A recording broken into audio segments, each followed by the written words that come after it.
Bonjour à tous. Dans la dernière vidéo consacrée au protocole du POX, nous avions abordé la question de la fertilité des sols. Et nous en avions conclu que pour qu'un sol soit fertile, il lui faut à la fois un stock important de matière organique active et des micro-organismes capables de transformer la matière organique en nutriments. Pour info, les micro-organismes, c'est des minuscules bébêtes qui vivent dans le sol, des bactéries, des champignons invisibles à l'œil nu et qui abattent un boulot colossal pour leur petite taille en transformant la matière organique en nutriments. C'est donc à eux qu'on va s'intéresser dans cette vidéo. Alors pour le moment, on n'a toujours pas parlé de respiration, mais vous en faites pas, vous allez voir le lien tout à l'heure. Qu'avons-nous besoin de savoir au sujet des micro-organismes ? Dans le cycle de la matière organique, il y a différentes étapes et différents acteurs. Alors allons regarder de plus près comment ça marche. Grâce à l'énergie du soleil, les plantes transforment le CO2 de l'atmosphère, l'eau et les sels minéraux puisés dans le sol en matière organique. Elles rejettent alors de l'oxygène dans l'atmosphère. C'est ce qu'on appelle la photosynthèse.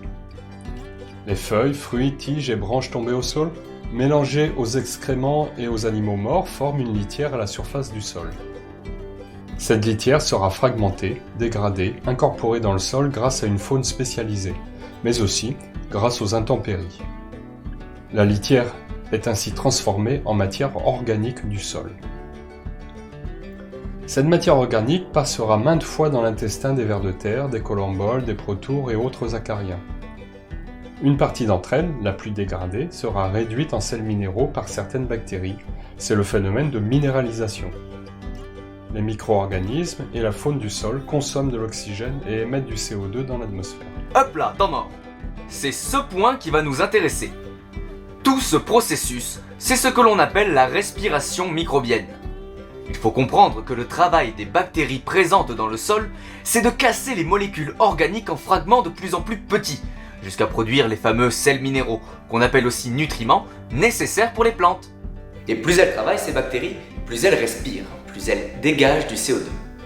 De ce fait, si on connaît la quantité de CO2 émise, on peut en déduire l'intensité de l'activité microbienne et donc de la production de nutriments. Et pour savoir si ça respire, on va mesurer la vitesse d'émission de CO2 exprimée en microgrammes de carbone par heure. Il existe plusieurs manières de mesurer la respiration et nous avons choisi la méthode par incubation qui se réalise au laboratoire. Mais avant de commencer la mesure au laboratoire, il va nous falloir prélever des échantillons de terre. Pour cela, rien de tel que des mains expertes, c'est-à-dire tout, sauf moi. Attention, les prélèvements doivent être effectués sur une parcelle homogène. Sur une surface de 1000 m², on fait entre 15 et 20 prélèvements à la tarière de 0 à 20 cm de profondeur. Les prélèvements sont mélangés dans un seau en brisant les mottes si nécessaire.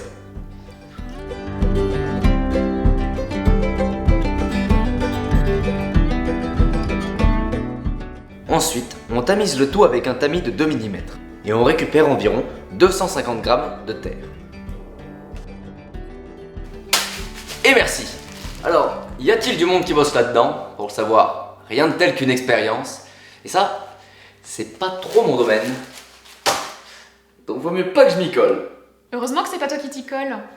Alors, une fois qu'on a fait le prélèvement, on a 7 jours pour l'analyser. On va peser 50 g de sol, utiliser un bocal avec un filtre papier humide dans lequel on va verser l'échantillon de sol.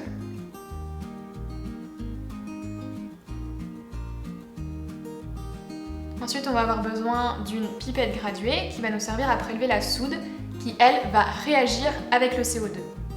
Cette soude, on la met dans le pilulier et le pilulier, on le met dans le bocal.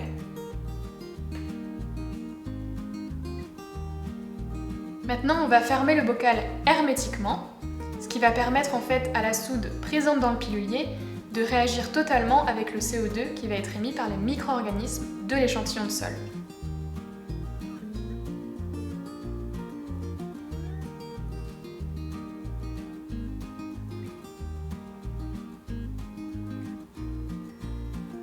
Et on va mettre ce bocal à l'incubateur qui est réglé à 28 degrés. Et ce bocal, il va rester pendant 8 jours. On va également y mettre un bocal témoin où il n'y aura pas de sol. Si on met les échantillons dans une ambiance humide et dans un incubateur à 28 degrés, C'est pour que tous les micro-organismes travaillent dans les mêmes conditions. On pourra alors comparer les différents échantillons venant de différentes parcelles et voir à quel endroit ça respire le plus. Au bout des 8 jours, on va pouvoir procéder au dosage. Il va nous falloir un bécher, la soude contenue dans le bocal qui sort tout juste de l'incubateur, du chlorure de barium et de la phénolphtaléine.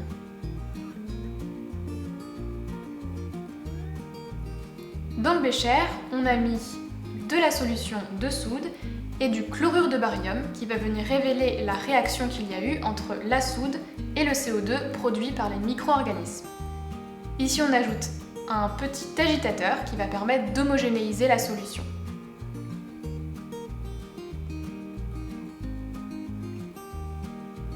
On met les gouttes de phénolphtaléine pour colorer la solution.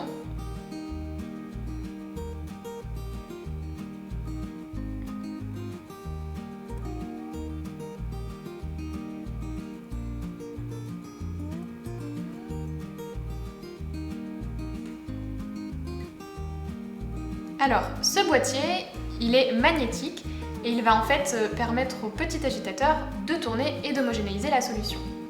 Dans cette burette graduée, il va y avoir de l'acide chlorhydrique qu'on va ajouter goutte à goutte dans le bécher. Le fait d'ajouter de l'acide chlorhydrique, en fait, ça va permettre à la solution de virer de couleur, donc d'effectuer un changement finalement et de passer du rose au transparent. C'est un virage visuel, donc on peut vraiment voir la transformation, le changement de couleur à l'œil nu.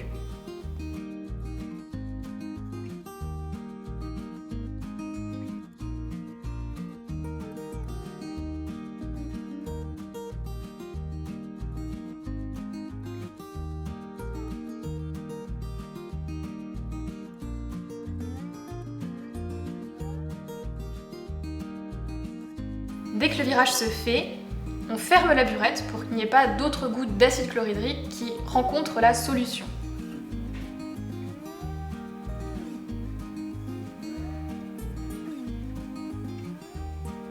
On éteint l'agitateur et on note le volume d'acide chlorhydrique versé, puisqu'il va nous servir au calcul du taux de respiration des micro-organismes, dans lequel on prend aussi en compte la valeur du témoin. Alors, on voulait savoir si dans notre sol, il y avait des micro-organismes qui travaillaient pour transformer la matière organique active en sels minéraux, en nutriments. C'est ça. Ok, et donc de ce fait, on a calculé la quantité de CO2 qu'elles émettent, ces micro-organismes, et donc du coup, on a eu ces chiffres. Exactement. Et qu'est-ce que tu peux nous dire sur ces chiffres ?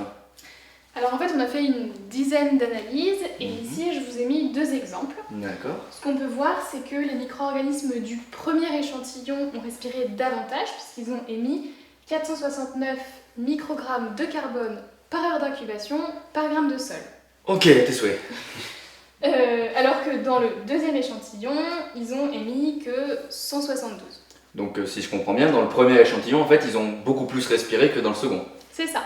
Et donc du coup, est-ce que dans le premier échantillon, on peut dire que c'est plus fertile ? Alors en fait, pas tellement. Ce qu'il faudrait, c'est relier ces résultats de respiration par incubation avec les résultats du protocole POX. Alors oui, petit rappel, le protocole POX, c'est le protocole qui permet de déterminer la quantité de matière organique active présente dans le sol. C'est ça ? C'est ça. Et en fait, donc ce stock, ce carbone actif qui représente un stock, en fait, le stock de l'usine, il va être minéralisé par les micro-organismes, qui sont finalement les ouvriers de l'usine. Et donc, si les résultats du POX sont bons et les résultats de la respiration par incubation sont bons également, ça veut dire que l'usine, elle fonctionne plutôt bien. Non, d'accord, c'est là sur la bonne voie si les deux sont bons. Et si le POX est bon et si la respiration est bonne, est-ce qu'on peut dire là, cette fois-ci, que c'est fertile ? Alors en fait, toujours pas. Toujours pas, c'est bien ça. On peut pas affirmer ça. Ok. En fait, maintenant, ce qu'il nous faudrait, c'est savoir quels sont les éléments minéraux, donc les sels minéraux ou nutriments présents dans le sol, donc disponibles, accessibles par les plantes, et en quelle quantité ils sont présents. Donc si je récapitule un peu tout, on a notre usine qui est le sol, on a des ouvriers qui sont les micro-organismes, le stock qui est donc du coup la matière organique active. Donc si les deux sont là, c'est bon signe.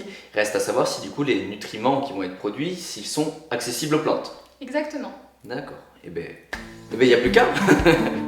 Merci à tous d'avoir regardé notre vidéo. J'espère qu'elle vous a plu et vous pouvez nous faire part de vos réactions et de vos questions dans les commentaires. D'ailleurs, si elle vous a plu, sachez que toutes nos vidéos sont disponibles sur notre chaîne Pecnolab TV et vous pouvez d'ailleurs vous y abonner. Quant à moi, je vous laisse et je vous dis à bientôt pour une prochaine vidéo. Nouveau, sachez qu'il est maintenant possible de réaliser le test de la respiration chez soi et sans avoir besoin d'acheter tout un laboratoire. Et oui, le Pecnolab a mis au point une série d'alternatives peu coûteuses, comme ce petit incubateur qui peut maintenir la température à 28 degrés pendant 8 jours et qui peut accueillir jusqu'à 6 échantillons, ainsi que des repose-burettes low cost. Si cela vous intéresse, sachez que tous nos plans sont disponibles en libre accès sur le site du Pecnolab. N'hésitez pas, soyez curieux!